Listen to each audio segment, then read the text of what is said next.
Anda kembali di Breaking News Kompas TV. Kita masih bersama dengan Bung Joy dan Bung Isnan. Bung Isnan, kita lanjutkan tadi soal pemetaan pemain menjelang kualifikasi Laga Piala Dunia di bulan Maret. Akan seperti apa kira-kira Bung Patrick Kluivert akan bisa memetakan kekuatan-kekuatan baik itu dari diaspora maupun juga dari pemain lokal? Ya, saya rasa tidak banyak yang harus dilakukan ya. Apa yang sudah ada di tim yang sebelum dibangun Sintayong, mungkin itulah yang terbaik. Ya, yang tadi ini kita bahas, yang saya sampaikan tadi, mungkin dia mempertajam lagi di lini depan kita, pemain-pemain yang sudah ada, mungkin bisa diberikan kesempatan lagi, karena kan kesulitan kita, kendala kita yang tadi disampaikan Bung Joy dan saya juga tadi kan, kelemahan kita kan di lini depan. Ya, mudah-mudahan Kluivert bisa membaca situasi ini dan bisa memperbaiki. Untuk pemain, saya rasa yang paling konsisten ya di tim ini ya Rizky Ridho. Ya. Kalau dari Bung Joy gimana? Kira-kira apakah Patrick Kluivert akan mampu memberikan kesetaraan yang sama, kesempatan yang sama untuk pemain diaspora dan juga pemain lokal dengan waktu yang mepet banget menuju Maret? Sangat tergantung pada program yang akan dia jalani pada hari-hari pertama ini dia di Indonesia. Apakah federasi memberi banyak keleluasaan dan untuk Patrick Kluivert berkeliling dan diberi. Jadi gini, kalau saya berpikirnya begini, dia pasti akan meminta data dulu pada orang-orang yang kompeten di federasi. Ada Indra Safri, ada Coach Nova, ada banyak orang yang pegang data pemain-pemain Indonesia sekarang. Jadi dia minta masukan dulu. Lalu kira-kira prosedurnya, silahkan lihat si A, si B, si C. Misalnya silahkan lagi lihat Radil Samdani misalnya.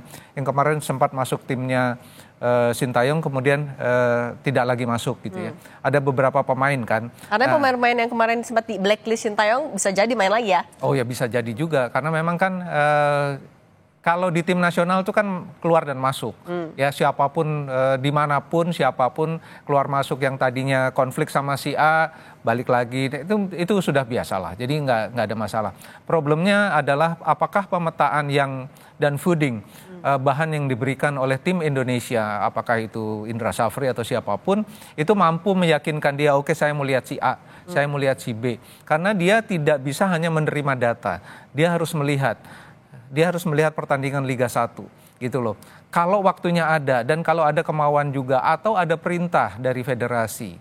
Kalau tidak ada perintah, dia akan melakukan hal yang paling simple, yaitu sekarang dia maintain yang sudah ada.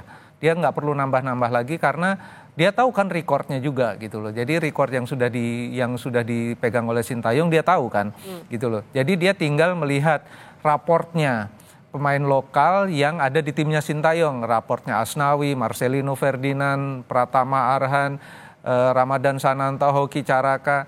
Dia akan lihat raportnya. Lalu dia kemudian bilang, oke, saya akan benahi ABCD, si A, ABCD.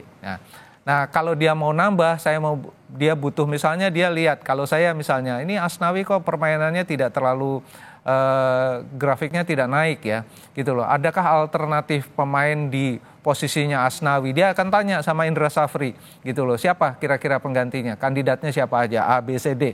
Oke, saya mau lihat. Nah, itu kan tergantung dari programnya Kluivert di Indonesia saat ini gitu loh. Apakah dia besok akan mulai berkeliling atau dia masih ada urusan dengan urusan PR dan macam-macam untuk dalam tanda kutip jualan timnas gitu kan, nggak ada yang tahu karena belum diumumkan juga dia mau apa di sini. Lalu berapa lama dia ada di sini. Cuma memang kalau kita lihat dari keseluruhan skuad yang ada, harus kita akui memang butuh beberapa penambahan.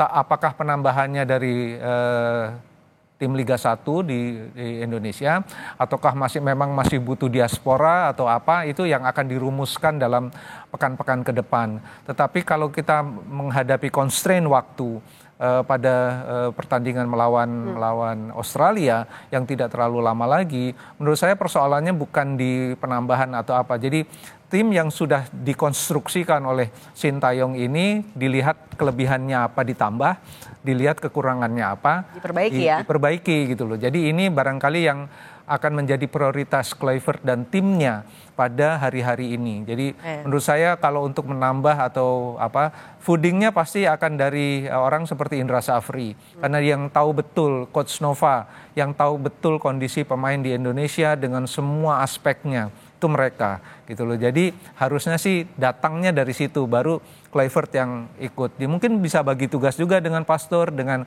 Lanzat. Jadi harusnya sih kerjasamanya seperti itu ya. Ngumpulin bekalnya dulu. Nah kalau Bung Isnan, kan yang juga sebenarnya bisa jadi dibilang tantangan ya, adalah karena nanti di kualifikasi Piala Dunia, publik sepak bola ini udah punya perbandingan ketika Indonesia lawan Australia seperti apa, hasilnya imbang, lawan Tiongkok, lawan Jepang dan juga lawan Bahrain udah ada nih. Nah untuk biar bisa menang, memuluskan tiket Indonesia menuju Piala Dunia, kira-kira di waktu yang singkat ini Patrick Kluivert mendingan mengadaptasikan formasi dan juga strateginya Shin Tae-yong, atau ya bisa jadi dia merubah total?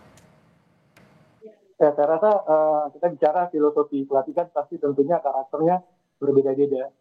Shin Tae-yong dengan datang ke Indonesia seperti apa, Kluivert datang seperti. Tentu yang paling penting adalah pemahaman pemain. Bagaimana pemain bisa cepat menangkap game plan dari apa yang dimau Coach Kluivert. Saya rasa ini yang penting. Bagaimana pemain bisa nanti mengaplikasikan dengan cepat. Saya rasa dan tidak mungkin juga pemain juga akan cepat beradaptasi ya. Karena kita tahu pertandingan nanti juga pasti kita main di away kan. Jadi kesiapan keseluruhan semua tim juga kita perlu dukungan semua pihak harus bersinergi untuk bisa memenangkan, karena kita harus optimis, karena kalau kita ingin lolos minimal kita harus menang 2 kali terus draw sekali kan. Jadi harapan saya tentunya kita bisa meraih kemenangan 2 kali dan draw sekali untuk meloloskan kita ke Piala Dunia.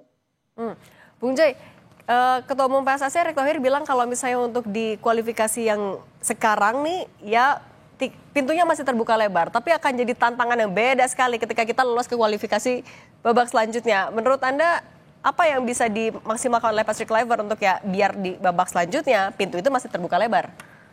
Ya, memang bicaranya step by step ya, harus lolos dulu. Kalau untuk lolos langsung sebagai peringkat kedua memang berat banget karena ada 2 lawan berat yang masih harus dihadapi Indonesia, Jepang di Osaka, Australia di Sydney. Jadi peluang besar menang itu hanya lawan Cina di Jakarta, lawan Bahrain di Jakarta. Jadi maksimal poin yang bisa didapat barangkali cuma 6 atau 7 ya. Untuk dapat 8 atau 9 ya agak berat lah, dengan segala maaf harus dikatakan itu. Tetapi peluang masuk ke putaran keempat memang sangat besar gitu loh. Terutama setelah kemenangan melawan Arab Saudi. Ya kan, sudah 20 tahun lebih tidak pernah menang, bahkan selalu kalah lawan Arab Saudi, tiba-tiba Indonesia bisa menang. Kan itu moral boosting, ya kan. Yang kedua, setelah semua orang pada pesimis setelah kalah melawan Cina, tiba-tiba ada optimisme lagi yang melambung dan kepercayaan dirinya begitu tinggi. Bahkan yang mencetak gol kan Marcelino waktu melawan Arab. Jadi ada harapan-harapan yang tiba-tiba muncul lagi, bahkan saya sampai peringatkan karena tiba-tiba muncul wacana Indonesia bisa lolos langsung. Ya silahkan aja wacana itu, tetapi jangan sampai membebani. Karena kita tahu sendiri publik Indonesia ini begitu dijanjikan, begitu diwacanai hal yang sangat tinggi, kemudian akan membebani pemain. Membebani federasi juga, membebani pelatih. Ini yang menurut saya jadi kontraproduktif. Tetapi kalau step by step, karena kan sejak awal Indonesia masuk ke grup C, tidak ada satu orang pun di bumi Indonesia ini yang mengatakan bahwa Indonesia bisa lolos langsung. Bahkan target terbaik semua orang, federasi, semua pengamat, bahkan pemain juga mengatakan kalau bisa posisi 4 bagus, bisa posisi 3 bagus. Posisi 4 pun masih oke, karena akan lolos ke putaran keempat. Kalau lolos putaran keempat, kita akan menghadapi tim yang juga posisinya di 3 dan 4. Tidak seberat Jepang, tidak seberat Arab Saudi, tidak seberat Australia gitu loh. semua indikatornya jelas kalau itu gitu loh. Jadi peluangnya lebih terbuka lagi, tapi step by step gitu loh. Jadi jangan ada lagi wacana ini udah ganti pelatih setelah ditinggalkan Sintayong dengan konstruksi yang sudah begitu bagus, mau tidak mau harus langsung lolos. Jadi kita tahan dulu sebentar. Ini kayak Patrick Kluivert ya udah mulai terlihat di Hotel Fairmont, saudara yang Anda saksikan di layar kaca. Patrick Kluivert, pelatih timnas Indonesia sudah terlihat keluar, artinya mau menuju ke Hotel Mulia Senayan Jakarta untuk melakukan konferensi pers dengan jarak yang tidak begitu jauh. Mungkin kemungkinan sekitar 15 menit lagi konferensi pers harusnya sudah bisa dimulai. Dan ini yang ditunggu karena apa yang akan disampaikan Patrick Kluivert kepada publik sepak bola, kepada pecinta sepak bola untuk meraih hati dan tetap menjaga asa agar timnas Indonesia bisa lolos ke putaran 4 di kualifikasi Piala Dunia 2026. Bung Joy tadi boleh dilanjutkan. Ya, jadi jangan sampai lagi muncul misalnya wacana-wacana yang menurut saya agak berlebihan ya. Berlebihan misalnya setelah ditinggalkan Sintayong ini mau tidak mau pelatih baru harus membawa Indonesia langsung masuk ke putaran final Piala Dunia 2026. Menurut saya agak berlebihan juga gitu loh. Ya teruskan saja apa yang sudah dilakukan oleh Sintayong kan. Konstruksinya kan udah benar. Maksudnya jalurnya itu udah dibikin oleh Sintayong gitu kan, tinggal diteruskan. Problemnya meneruskan bagaimana atau dengan seperti apa kan ini urusan pelatih yang baru. Ya support aja yang baru ini karena kan kalau saya bandingkan Sintayong itu kan kekurangannya dibandingkan yang tim sekarang adalah dia kan one man show gitu loh. Nah sekarang Kluivert dengan timnya. Dibantu dengan memang pelatih yang jadi ada kolektif kolegial di situ, tidak ditanggung sendiri oleh Kluivert. Ya ini yang menurut saya jadi nilai plus ya.